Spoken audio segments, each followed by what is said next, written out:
జపించాడు, ఋషులు జపించారు, దేవతలు జపించారు, శ్రీరాముడు ఎన్నో శివలింగ ప్రతిష్టలు చేశాడు. వాళ్ళందరూ తరించారు అంటే ఆ శివనామాన్ని శివుణ్ణి పట్టుకొని తరించారు. కానీ మన పూర్వజన్మ సుకృతం ఉండటం వల్ల మీరు కూడా శివదీక్షలు చేస్తున్నారు. దాన్ని ఎటు చేసి సత్ఫలంగా మార్చుకోండి. మన సమయం వినియోగిస్తున్నాము, మన శారీరక శక్తి వినియోగిస్తున్నాము, ధనాన్ని వినియోగిస్తున్నాం. కాబట్టి అవన్నీ మనకి మంచి ఫలితాలు ఇచ్చే విధంగా మనమే మార్చుకోవాలి. ఎందుకంటే మనసు అంత చెప్పినంత ఈజీగా ఏం మాట ఎందో. కాబట్టి ఏదో ఒక పని పెట్టుకుంటేనే అది దేవుడి సన్నిధిలో ఉంటుంది. ఆ మనసు శివుడి సన్నిధిలో నిలవటం కోసమే ఈ శివకోటి మహాయజ్ఞాన్ని ప్రారంభించడం జరుగుతుంది. మణికొండ గ్రామంలో శివుడిచ్చినటువంటి ఆలోచన విధానంతో మనం సంకల్పం చేయటం జరిగింది. కావున ఈ శివకోటలో మీరందరూ శక్తానుసారం పాల్గొని ఎన్ని పుస్తకాలు రాస్తారో మీ ఇష్టం, మంచిగా నీటుగా పంచాక్షరి నామం జపిస్తూ రాస్తూ ఇవ్వండి. ఖచ్చితంగా వచ్చే జన్మలో ఉన్నతమైన జన్మ పొందుతాం, అందులో మట్టుకు ఎటువంటి సందేహం లేదు. ఈ ఒక్క జన్మతోటి అయిపోయింది అనుకోమాకండి, చాలా జన్మలు ఉన్నాయి. హీనమైన జన్మలు రాకుండా మంచి జన్మ రావాలంటే భగవంతుడి కార్యక్రమాలు నిత్యం చేస్తూ ఉండాలి. కాబట్టి మనం ఆ మనసు శివుని సన్నిధిలో నిలపడానికి ఈ కార్యక్రమం ప్రారంభం చేశాం.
పంచాక్షరి సారము తెలిసిన మాయా మోహము పాయునుగా, పంచాక్షరి సారము తెలిసిన మాయా మోహము పాయునుగా, పంచాక్షరి సారము తెలిసిన మాయా మోహము పాయునుగా, మాయా మోహము పాయునుగా, మాయా మోహము పాయునుగా.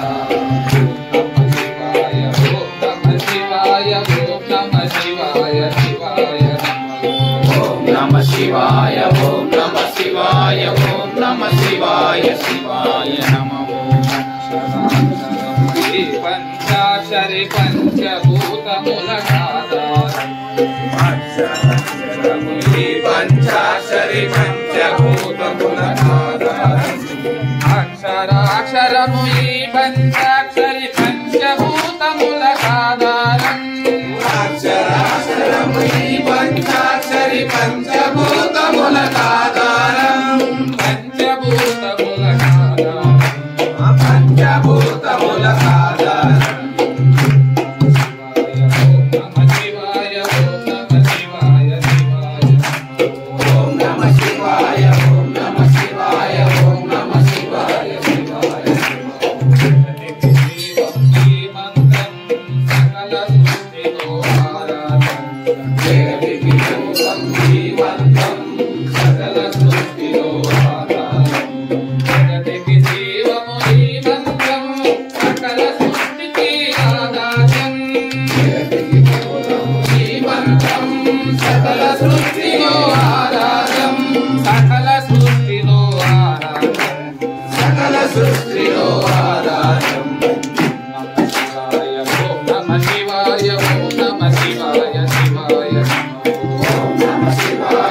నమ శివాయ ఓం నమ శివాయ శివాయ. పరమ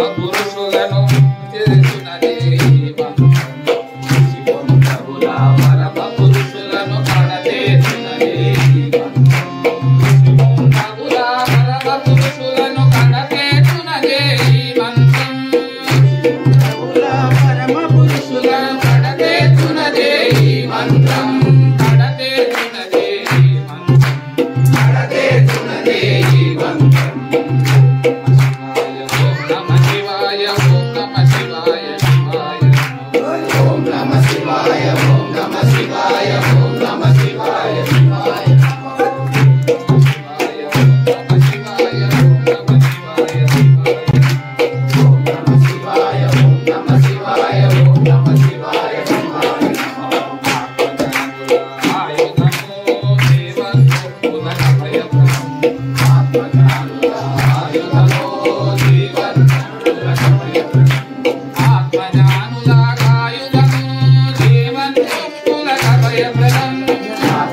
నీలమణి కొండలో వెలసిన వేలుపు దివ్య నామమే ఈ మంత్రం. నీలమణి కొండలో వెలసిన వేలుపు దివ్య నామమే ఈ మంత్రం. నీలమణి కొండలో వెలసిన వేలుపు దివ్య నామమే ఈ మంత్రం. నీలమణి కొండలో వెలసిన వేలుపు దివ్య నామమే ఈ మంత్రం. నీలమణి కొండలో వెలసిన వేలుపు దివ్య నామమే ఈ మంత్రం.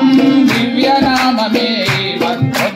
దివ్య నామమే ఈ మంత్రం. దివ్య నామమే ఈ మంత్రం. దివ్య నామమే ఈ మంత్రం. హర హర శంకర నమ శివాయ. హర శంకర నమ శివాయ. శివ శివ శంకర నమ శివాయ. శివ శివ శంకర నమ శివాయ. శంభో శంకర నమ శివాయ. శంభో శంకర నమ శివాయ. హర హర శంకర నమ శివాయ. హర హర శంకర నమ శివాయ. ఓం నమ శివాయ శివాయ నమో. ఓం నమ శివాయ శివాయ నమో.